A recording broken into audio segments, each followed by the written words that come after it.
have you cooking, rolling. Clothing. Yep. You look around the black community. You know the statistics. God. We know the bank numbers.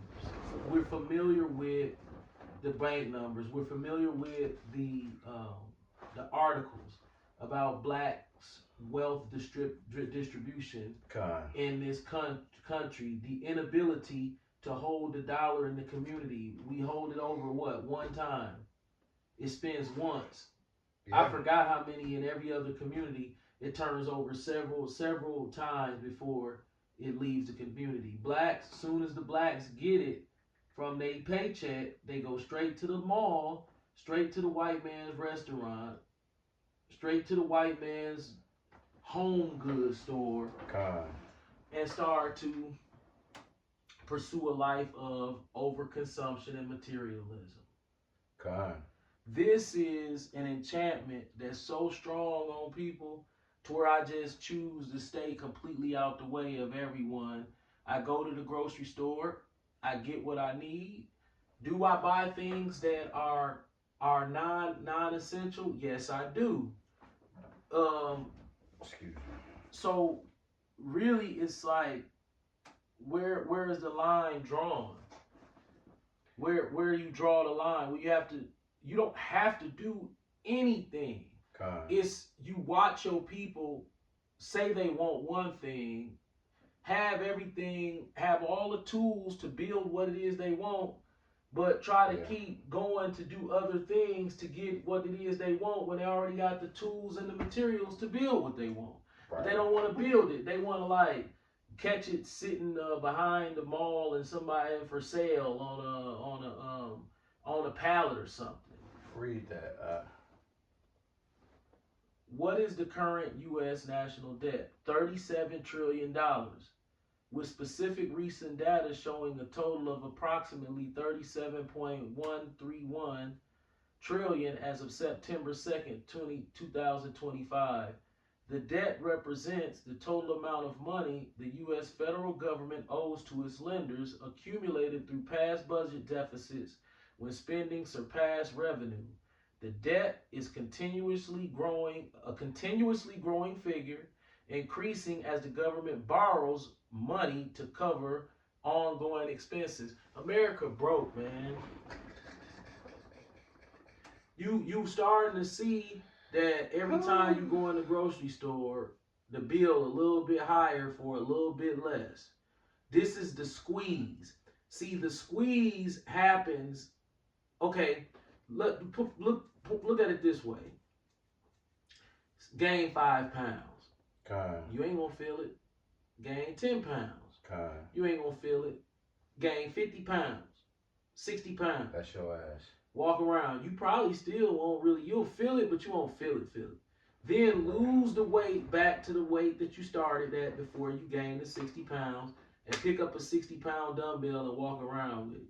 That's how much weight was on you. But as it's in your hand and it's acutely put upon you instead of gradually, you feel it right away. So if you wake up today and you're 190 and then you go to your car, God. and as soon as you go to your car, that within a minute you go from 190 to 250, you're going to feel it. You're going to be like, man, what the fuck? Right. Man, you might even go to the emergency room because it's going to feel so crazy that you're going to be like, something wrong. But if you gain it a pound, 2 pounds, you ain't going to notice that weight on you. You're going to be sitting there. But like I said, lose the weight back and pick up a 60-pound dumbbell. You're going to be like, damn.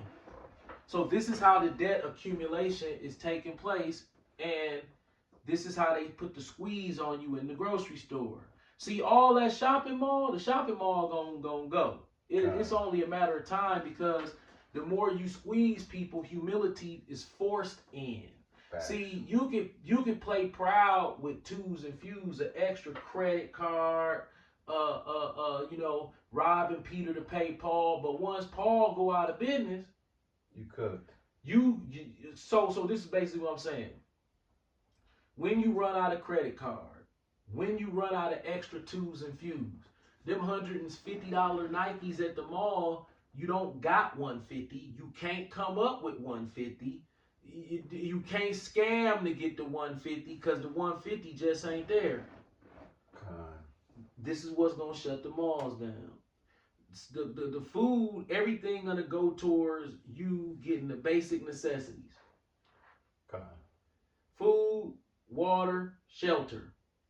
A lot of people already ain't got shelter. Look at all the tent cities that's popping up around the United States. People ride past that and think, oh, that's just them. Well, it is just them for now. But everybody paying more for less, it doesn't appear to be going back the opposite direction. Right. The article you just had me read told you this is a number that's gradually increasing. Right. Your income went up, mine ain't. No. My wife's income ain't went up. No. We're paying more. So what do? Well, a prudent man foreseeth evil and hideth himself. You have to learn how to be a defensive spender and not an offensive spender. Jake is entranced in a culture of offensive spending. Right. All he want to do is be seen. And get some stuff. Yeah, be seen, man. Yeah, I got some stuff and I'm finna shine on you niggas, man. May I? Go ahead. Ecclesiastes 7 verse 12. For wisdom is a defense, and money is a defense. But the excellency, the advantage of knowledge is that wisdom giveth life to them that have it. And see, when you understand money is a defense, that's a clear sign that you have an advantage when it comes to wisdom, because you understand, like I just said, you got people that they take pride in spending money, and everything, these enchantments and everything, these commercials, all these enchantments is wired to make you keep spending money. But then if you own a house, something goes out, you can't pay to get it fixed, but you go in your closet, your repair money is right in your closet. Right. You feel what I'm saying? Mm-hmm. It says money is a defense. It say for wisdom is a defense and money is a defense. So put the two together. If you got wisdom, it gives you the automatic game plan to understand how to value money. You know, you're not in the culture of spending, you're in the culture of saving. Yeah. But the way the world is set up with the enchantments of stuff, you're programmed to spend the money. Yep. I'll bring it back to you, bro. Oh, I was looking at this daggone SIM card. It's saying I can only get emergency calls, but so when he said we was whooped earlier, we whooped because the ass whooping that the white man is handing out to us, it's embarrassing. God. Jake takes pride in being 55, 60 years old, a tough gangster with a fake hairline. Money. And greed, whatever. I want to be just as greedy as this white boy. Work against the system of my own community to come up on it, because the only niggas that's making any money that is not quote unquote the epitome of negligence of the Negro community is professional sports. Okay. But then that does a whole nother level of psychological fuck off to a nigga. The mindset. Have you ever sat around a bunch of ESPN ass niggas? Dog, it's pathetic, dog. Stephen A. Smith ass. They listen to every vocabulary word. Vocab Malone. Yeah, they listen to every rhythmic speaking tone. God. Right? God. They pick up the mannerisms, the sarcastic jabs. Yep. Right? The cadence. Yeah, the cadence of the announcers on ESPN. So they'll be sitting there and say, well, what do you think about LA? Well, LA, you know, with the West Coast offense and Kobe up front, I mean, they're going to have one hell of a season this year. And then you got LeBron backing them up. You got, I don't know the players. I don't watch basketball. I'm just saying shit. And you got Shaq back, you know, you got Shaq in the I don't even know what that shit called no more. But you know how they talk. Right. And then they start going back and forth. Like, if they were given the opportunity to be coaches in the NBA, they'd be championship coaches every year. Right. I don't know what Phil Jackson was thinking last night when he decided to take B.J. Armstrong out and put Paxson in. I was just, he does that, and I just, it's all like this. That shit.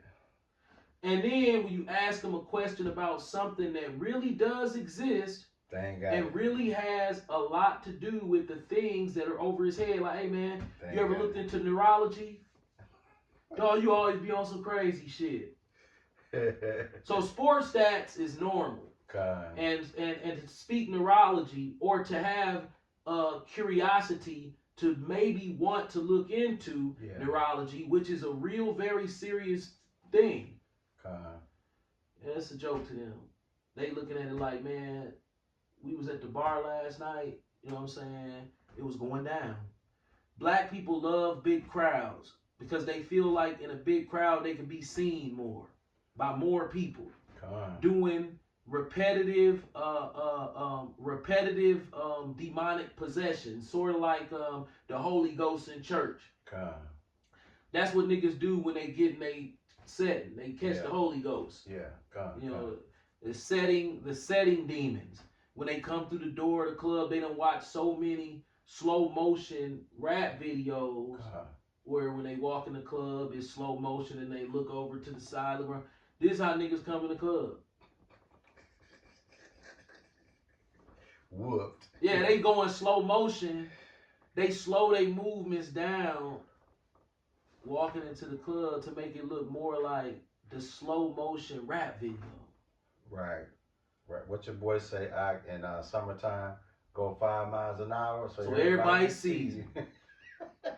This is Jake's mentality. Bro, you think I care about a car wash? This is what a car wash is. Keep it clean enough to where I'm a clean person. I would like to believe that I'm a clean person. I'm going to keep my vehicle clean, but I'm not going to be obsessive about it, and I'm not going to spend any money doing it.